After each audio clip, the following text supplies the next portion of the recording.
Hi everyone, it's Pete here from the Pain Toolkit, and a very sunny greeting here from a very sunny UK. And I thought it'd be fun to catch up with Melissa Cady, the challenge doctor. We converse quite a bit on social media through Twitter and Facebook and whatnot. Anyway, good. I'm going to say good. Is it good afternoon to you, or is it good morning? It's afternoon. We are at 1 o'clock in Austin, Texas. So Okay, hello to you and your fans. And good afternoon to you, and it's just an early evening here in this early Sunday evening. And I was just about. I think I'll just put it on Facebook. It's for me. It's a day of the Melissas, because I had lunch with my niece today, Melissa Clements, and I've a first vegan lunch I've ever had, so it was really tasty. And then Awesome. coming to speak to you tonight. So anyway, it's good to catch up. And I know I dropped you a line recently asking you if we can have a bit of a catch up, because I see that what you're doing, actually, Melissa, you're very proactive in getting the messages out there via your live Facebook live videos and all the stuff that people can access. I know you do a lot of interviewing yourself with other healthcare professionals. So I just thought it'd be fun to just catch up and just tell sort of viewers on what you're actually doing now. Perhaps you can start off and telling us about the Facebook Live feeds that you do. I mean, how do you find doing those? Well, it's interesting. So, I go by Challenge Doctor or the Challenge Doctor, mainly because I think there's so many things that we all need to be reminded about, that we need to you got my oh no. Okay, yeah, it's okay. we might have a problem. That's all right. I might need to send you a book in there. Yeah, okay. I'll tell the viewers in a minute what happened. It's funny. Cool. Yeah. Carry on. So I found that there's so many things that people aren't being educated about in our medical system, because there's not really a lot of time spent for education, and in all honesty, because we don't get paid for more time for that. So I always feel like I was challenging people's thoughts and beliefs and current state of knowledge, and trying to give them a little different perspective. And just because I'm, a physician, there's a lot of things that we learn just going through it ourselves, whether it's dealing with pain or dealing with challenges in life. And so I like to challenge myself to learn more, to educate myself, and then I like to project that education to others. And of course, the trick is to know who's ready and willing to receive that education.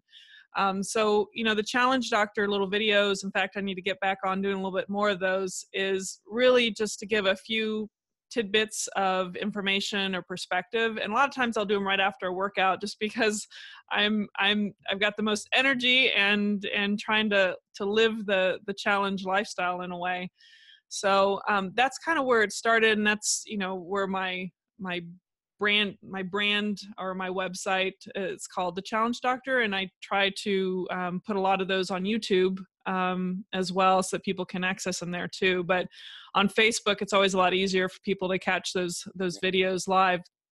But as an extension of challenges, you and I both know, Pete, that this is, pain is a huge challenge. And I know I'm committed, I believe, for the rest of my life in some capacity to give some perspective, especially for someone who has been trained like myself to be an interventionalist, to do injections, to prescribe medications. And I decided from the beginning that I realized that there's plenty of injections and medications being given out there. And this was back in 2009. And I knew that I didn't want to contribute to that pot of medications, so to speak.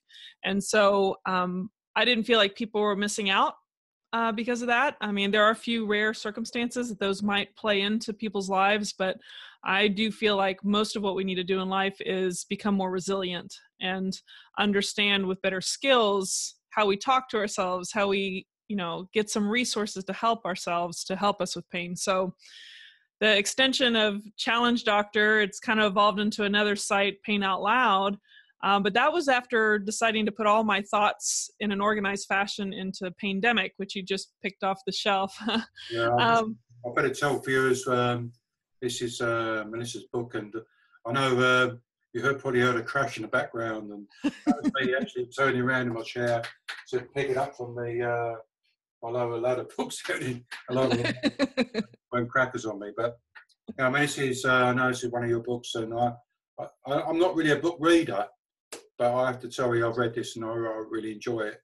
I think you're in my books anyway, you're one of those rare healthcare professionals that's really into talking to people, and I think you brushed on it there about the injection sort of side of it, and I had an email from a lady a couple of weeks ago, and she was she seems a bit of a pickle really, and she said that she'd been on opioid medication for I don't want to tell porcupines.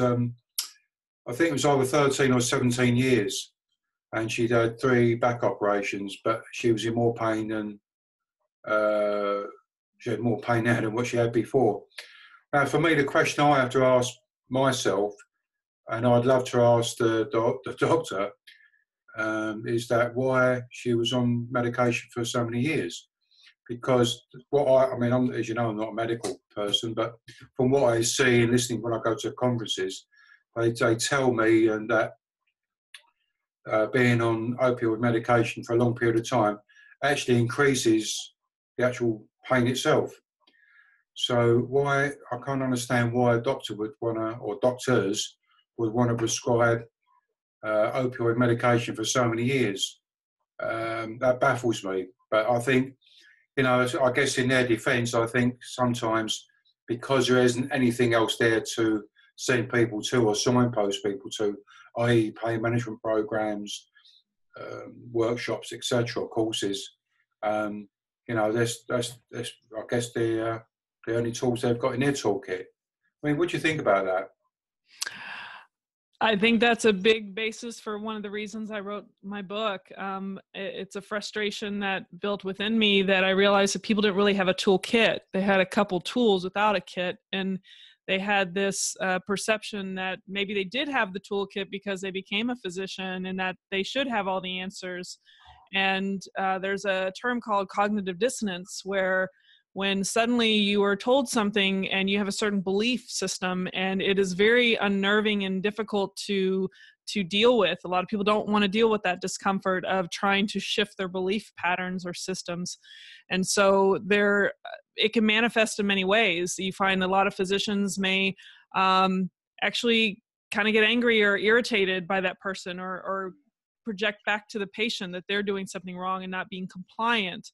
And it really takes a special person to admit, because you're also putting yourself in a very vulnerable situation where patients are expecting you. Sometimes they expect you to have all the answers, but some aren't. Some realize that we don't have all the answers. So you have to kind of walk this tightrope of saying, maybe these aren't things that are not helping you. Maybe I can find someone to help you better. Maybe I don't have what you need and I need to help extend your help to somebody else. And so there's a really difficult scenario for most clinicians is to admit that they don't know and that they don't always have the answers. And then sometimes it just takes multiple people from different angles to help you. And so sometimes that skill set that a patient needs is not provided by the clinician. And so that probably is the reason they're not getting the results they need. So I do think that there is a huge need for better skill sets for clinicians. And I think the biggest, and I see this in every walk of life in any realm, not just medicine, but I feel like deeply that one of the biggest questions we have to ask ourselves, and this happened to me, is that I ended up doing some things to help someone without doing an intervention during my pain medicine fellowship. Like I chose not to do an injection when most of my colleagues would do an injection. And I would try to use some osteopathic philosophy, and there's good and bad to everything we learned. We'll figure out some things help more than others. But I'd realize that some of the things that I was doing, they were getting better. And whether that's because I gave them the time and the attention and the connection and hope and some skills that they can try at home, and also the openness for them to give me feedback so that I can help them, guide them in a different direction if it's not helpful. I was the one that when I realized why, that question right there, why is it this person got better and yet we're trained to do this injection for this particular pain? So when you start questioning, when you start asking why, it opens up doors. It opens up the ability for you to consider other options. But if a clinician doesn't ask why or isn't genuinely wanting to troubleshoot this patient situation because they're not getting better with the tools they were given and admit that what they did did not help them, then it's really hard to make progress or to truly help a patient. So I just feel like you need to spend the time, understand, listen, know their story. And in this setup, in this medical system, you don't really get paid for that. And it's a big reason why I've halted on creating a practice, because I know that what I offer people, they may not recognize how valuable the time and the education is or are. So sometimes that's not always marketable. People are expecting you to do something to them. And so it's a tough situation. And yeah, that's kind of my take on it. But I know we just to, you know, I mean, I know we both know there's an overuse of opioids, etc., not just in the UK, but I think it's a worldwide problem, especially in the Western medicine. I mean, how is maybe a bit of a daft question, but how do you see? How do you think? I know Beth Darnell from Stanford University. She's doing this programs now, a tapering program, I think they called it. Mm-hmm. I know it's just the beginning of those sort of things, but do you think there's a shift going on in the States with healthcare professionals thinking that perhaps there is another way?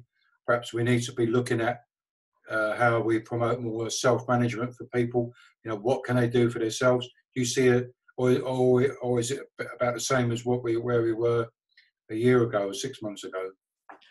Well, I think Beth Darnell is in a setting, in an environment, and doing an amazing work, and is very well spoken, very charismatic, has quite an impact on people that she speaks in front of or to, and she has a lot of supportive people around her that are of the same mindset. So that kind of multidisciplinary approach is going to be incredibly helpful. But I think she's able to make more headway when you have, I think, a $9 million grant to help provide this. If you can package at least information to make it more tangible and available, especially if it's considered continuing medical education credit for clinicians, especially primary care physicians, and they can point the finger to say, this has been shown and proven that this is a helpful thing that you need to have.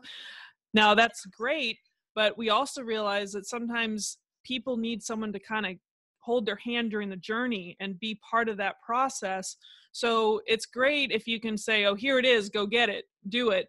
But sometimes it really is not, it's not as powerful if you don't have someone there with you by your side. So I think from a reimbursement standpoint, there needs to be a way to have people have this kind of support through those knowledge pieces so that they're more effective. And a lot of times people don't believe that they can change, and they may not.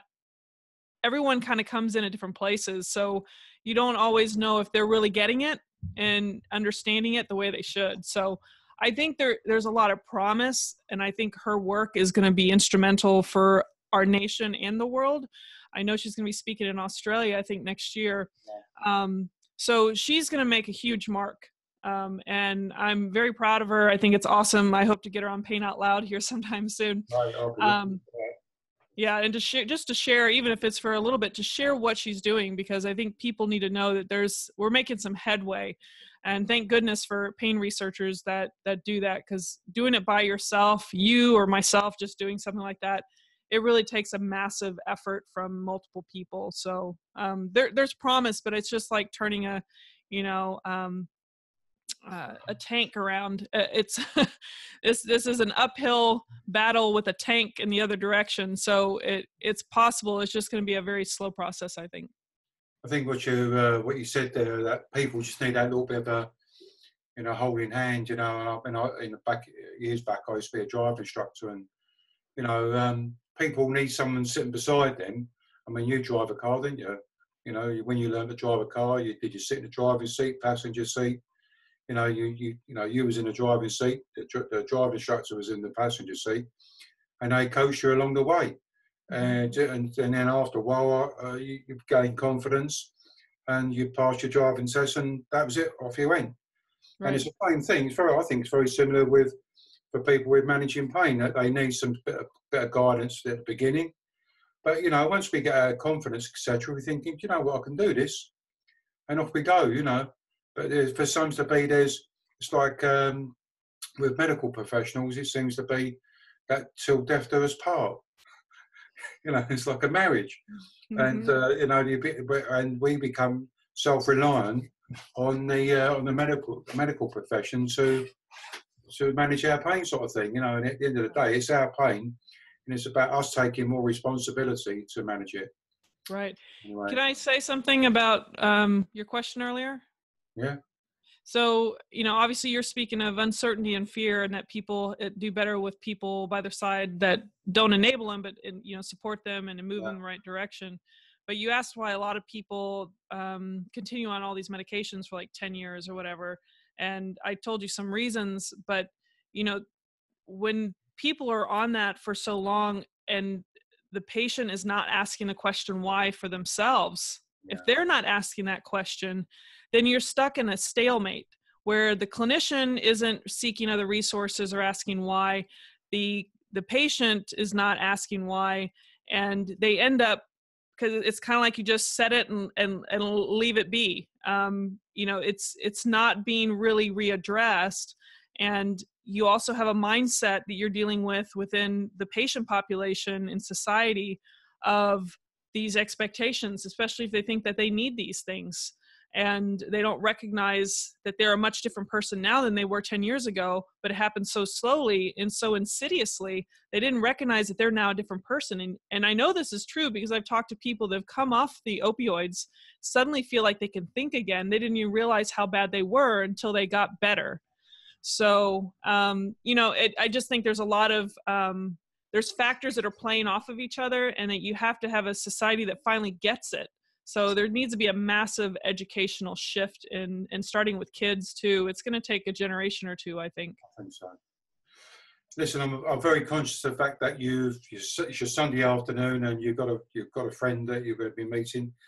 Just a final. Tell us what you're up to. Whenever I see you on social media, you seem to be doing this, doing that, going there. And what up and coming events are you attending?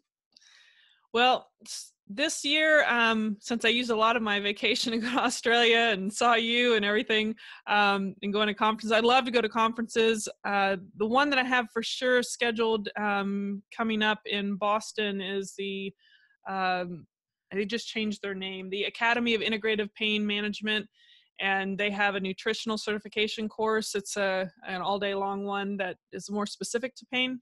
So I'm going to attend that and gather a few pearls there. And then, of course, I love meeting people at these conferences, get a chat like we did, and be able to just connect with like-minded professionals. And then I have this is the first time I've ever been presenting at a national conference, but it's for a physical therapist. It's the national conference for the APTA, American Physical Therapy Association. Within the home health division, I have a good friend who's worked in home health as a physical therapist, and we're going to be speaking. The title thus far, it could be changed, but the non-pharmacologic logic of treating pain. So really talking about skills and non-invasive ways of helping people with pain, especially in a home environment. And so that's going to be pretty exciting. When is that one? That one is in Washington, D.C. Okay. So that'll be in late January. And there's a couple conferences, might go to the San Diego Pain Summit next year. and then a couple others. But right now I'm just working on, in fact, I got about 7 interviews tomorrow. Really? Actually, Another. 7 interviews tomorrow for Pain Out Loud, and I send those out every month and add them to the collections in Pain Out Loud. And I just had my app released. All the content within Pain Out Loud is now in an app. Okay. So it's 7-day free trial. So I'm kind of playing with some ideas here, but a 7-day free trial on the website or the app. And of course, the basic membership allows you to see people have dealt with pain themselves. And then the pro membership is people that are professionals that are helping people with pain. And I think by this month, I'll have about 60 professionals in there of various sorts. And all that's accessible through the app. And if people just want to watch one and cancel membership, that's up to them. But, I hope people will find this quite helpful on a monthly basis. But until then, I've got what's that? I want to say they're great interviews. Oh, thank you. I mean, what you're doing, yeah. I mean, I watch them, and I think they're really useful for educational purposes, not just for a healthcare professional, but healthcare professionals, but also people with pain. I think they're going to get something out of it as well. Yeah, and I hope to add my second book will be a little bit more snippets and easier to read and quick reads and reminders where people can have it on their coffee table and just be inspired and remind themselves of things. So I'm hoping to get that out by the end of the year. I'll probably self-publish that hardcover with color. I just love something a little bit more appealing as a gift for people. I like it. Well, let me know. Well, when you finish that, let's talk again and how people can get hold of the book, etc.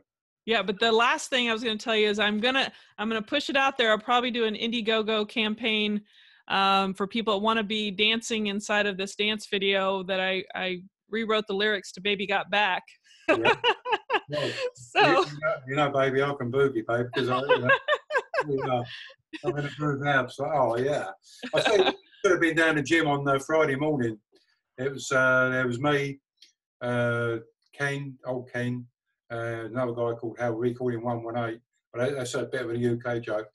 And it was like they were about all the same age group, but they play music in the gym, etc.